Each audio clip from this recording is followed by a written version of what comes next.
सुनने निसाई में ये हदीस आई है। सहाबा किराम रज़ियल्लाहु ताला अन्हुम ने पूछा, या रसूल अल्लाह सल्लल्लाहु अलैहि वसल्लम, क्या वालिदैन का कोई ऐसा हक भी है जो उनके दुनिया से चले जाने के बाद भी बरकरार रहे, कि वो दुनिया से चले गए मगर हक उनका बाकी है, वो हक अदा करना है।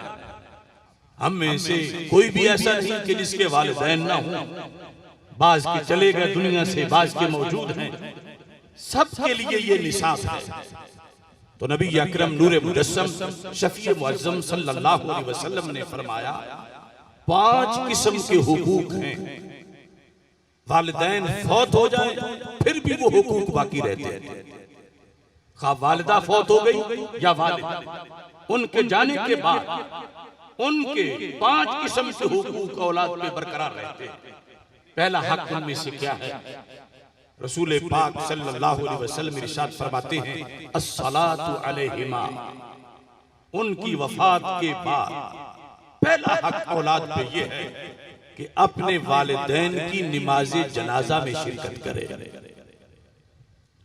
और ये कहने को तो छोटी सी बात है, मगर हकीकत इसको सारे हुकूक पर मुकद्दम किया गया। और आज जो जिन लोगों की औलादें यूरोप में हैं, वहां पर तो इल्ला माशाअल्लाह पता ही नहीं कि बाप फौत हो गया तो अब करना क्या है। ये सूरत हाल भी मुआशरे में बनती जा रही है कि कोई मेहमानों में मसरूफ रहे कि मैं ये कर रहा हूं, वो कर रहा हूं, और उधर जनाजा हो जाए तो उसने अपना बहुत बड़ा नुकसान किया। दूसरा, वल इस्तिग़फ़ारु लहुमा, जिंदगी भर अपने वालिदैन के गुनाहों की बख्शिश मांगते रहना। सिर्फ एक बार नहीं, 2 बार नहीं, जनाजा तो एक बार है, मगर इस्तिग़फ़ार बार बार है। सिर्फ सालाना खत्म नहीं, सिर्फ 10वां या 40वां नहीं, दिन में जब भी दुआ मांगे तो अपने वालिदैन के लिए भी जरूर मांगे। उनका हक है कि ये बार बार उनके लिए इस्तिग़फ़ार करे। इसके 2 फायदे होंगे, वालिदैन को जन्नत मिलेगी और इस फर्जंद को रब क़यामत के दिन फरमा बरदारों में शुमार फरमाएगा। नबी अकरम सल्लल्लाहु अलैहि वसल्लम ने तीसरा हक बताया, इकराम सदीक़िहिमा, कि उनके दोस्तों की उनके बाद भी इज्जत करना।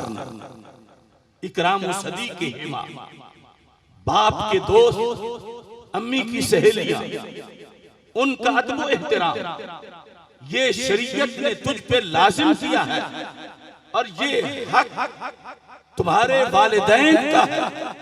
यानी इसकी अदायगी से राहत उन्हें कब्र में पहुंचेगी, अजर व सवाब तुम्हें मिलेगा, और रब्बुल अर्श खुश होगा।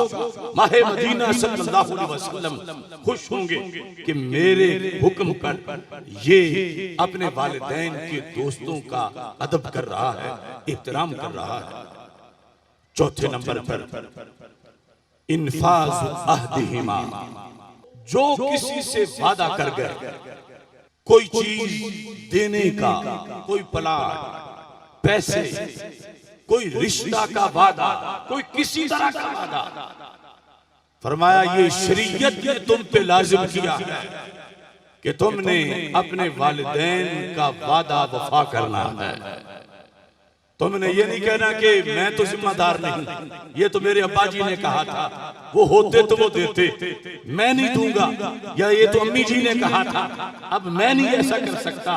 शरीयत मुतहरा ने जहां वालिदैन की वरासत का तुझे वारिस बनाया, वहां ये भी लाजिम किया कि उन्होंने जो वादा किया है उस वादे को भी बाद में पूरा किया जाए, ताकि पता चले कि इस्लाम वो दीन है कि जिसमें सिर्फ जिंदों के ही हुकूक नहीं, जो दुनिया से चले जाए इस्लाम उनके हुकूक पे भी पहरा देता है। 5वें नंबर पर हमारे आका सल्लल्लाहु अलैहि वसल्लम इरशाद फरमाते हैं, सिलतुर रहम, अल्लती ला तुसलु इल्ला बिहिमा, कि जो रिश्तेदारी वालिद की वजह से थी, चच्चों से, फूफियों से, वो सारी रिश्तेदारी उसी तरह बरकरार रहे जैसे अब्बा जी के जिंदा होते हुए होती थी। और जो रिश्तेदारी अम्मी जी की निस्बत से है, मामाओं से और खालाओं से, वो रिश्तेदारी भी वैसे ही तरोताजा और उसको बरकरार रखना, ये भी इस्लाम ने जाने वालों का हक बताया है। देखो कितना हुस्न है इस्लाम की तालीमात में, इससे मुआशरे में कितना अमन आता है, कितना सुकून आता है। अब ये जो आखिरी तीनों हुकूक हैं, इनका ताल्लुक डायरेक्ट सोसाइटी के अफराद के साथ है। कितने केसेस हैं कि वो सारे खत्म हो जाएं अगर इस एक हदीस पे अमल कर लिया जाए। आज अदालतों में भतीजों चच्चों के झगड़े और भतीजों और फूफियों के झगड़े और भांजों और मामुओं के झगड़े, उधर हदीस ये कह रही है कि तुमने बाप के जिंदा होते हुए जैसे तुम्हें हया थी अपने चच्चों की और फूफियों की, ऐसे ही अब भी रखनी है।